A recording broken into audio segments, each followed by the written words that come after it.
desert, some think, to which Jesus withdrew, earth polarized in the commentary on Habakkuk between the wicked priest and that teacher of righteousness, put to death, it seems, between 65 and 63 B.C., or in the war of the sons of light with the sons of darkness, to the phrasing Jesus invokes in John, "Walk while you have the light, lest the darkness overtake you. Become sons of the light."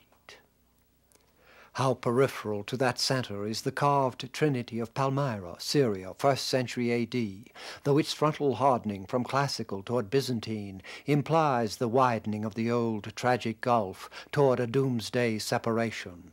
What was turning the cultured luxury of the Alexandrian to the matrix of search the Nag Hammadi Gnostic papyri have uncovered, where Jewish and Neoplatonic, Hindu and Buddhist, those Indian missionaries reported in Alexandria from at least the 1st century A.D., with cults from Egypt and Persia, astrology, alchemy, magic, pneumatic and apostolic Christianity, all strove for what the name implied, for hidden truth, for gnosis.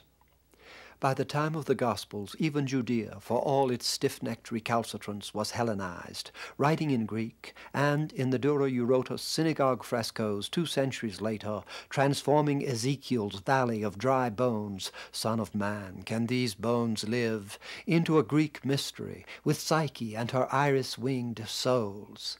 And yet that Jerusalem pocket, fertilized by the Alexandrian, had given birth to what was conquering from within, its Greco-Roman conqueror. As Nietzsche says in Beyond Good and Evil, there is a subtlety in the fact that God learned Greek when he wanted to be an author, and that he didn't learn it any better. As radical Tertullian would ask, what has Athens to do with Jerusalem? To which history had more radically answered, everything.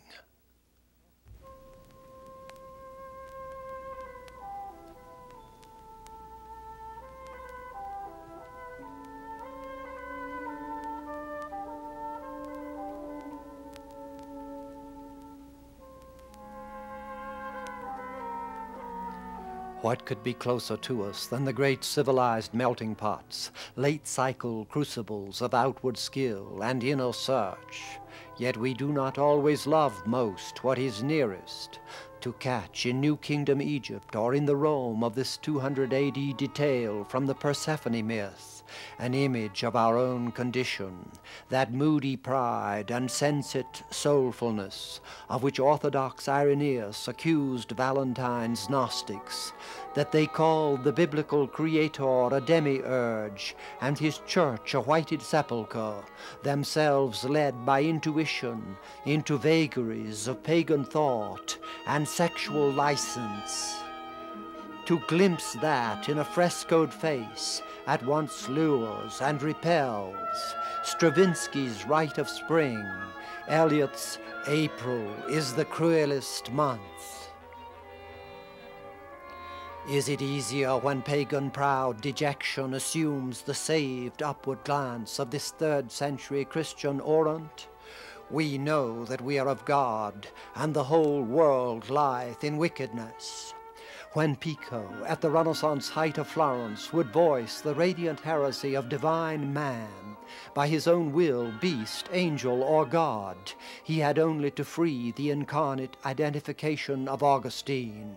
Meditations, thou didst assume a human rather than an angelic nature, and didst glorify it with the robe of immortality, raising it above all the heavens, above all choirs of angels, above the cherubim, above the seraphim, to the right hand of the Father.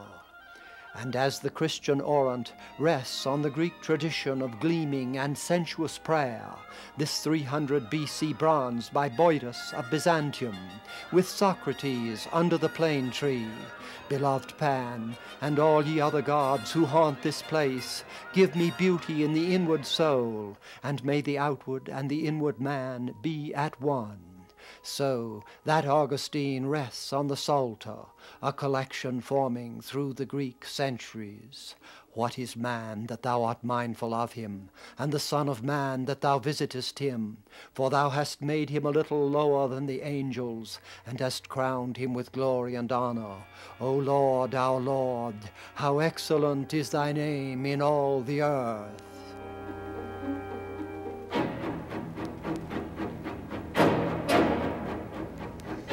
When Paul spoke in the Greco-Roman city of Ephesus on Homer's Ionic coast, and the silversmiths cried for 2 hours, "Great is Diana of the Ephesians," the apostle of faith opposed, not by Olympian power, the outward and the inward at one, but by a fertility idol with tits down her belly, in Zion also not unsung.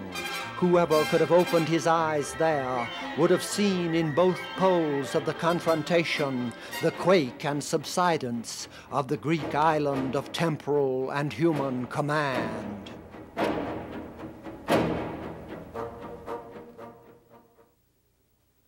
Who could have dreamed in the liberality of Plato's Athens, and looking back to the Periclean banquet with Socrates, that the doctrine of ideas, nature's changeless substratum and essential truth, with even in music the condemnation of the sensuous major and minor modes, to be banned from Gregorian, would boil down after 9 centuries to this Coptic war on the Greek genetrix, later mounted by the swan?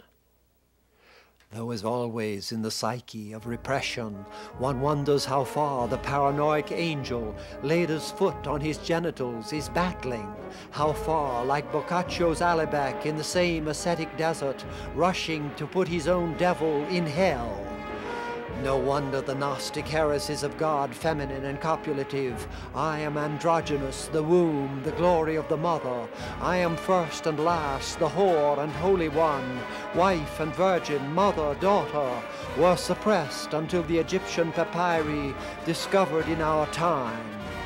What like force in opposites, the Coptic 5th century AD denial against this ritual phallic dance, Attic, 6th century BC.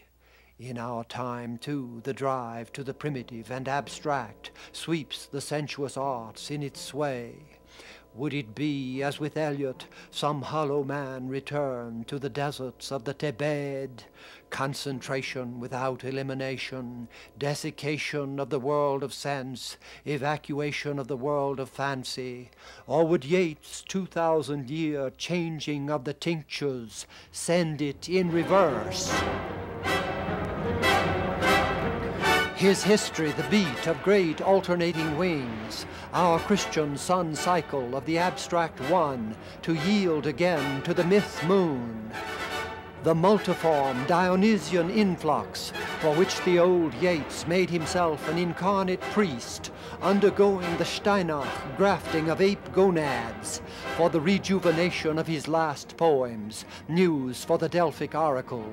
After rejection of Platonic and Christian paradises, this close, down the mountain walls from where Pan's cavern is, intolerable music falls, foul goat head, brutal arm appear, belly, shoulder, bum, flash, fish-like, nymphs and satyrs copulate in the foam. It is said that in Yeats' manuscript, copulate is a 4-letter word.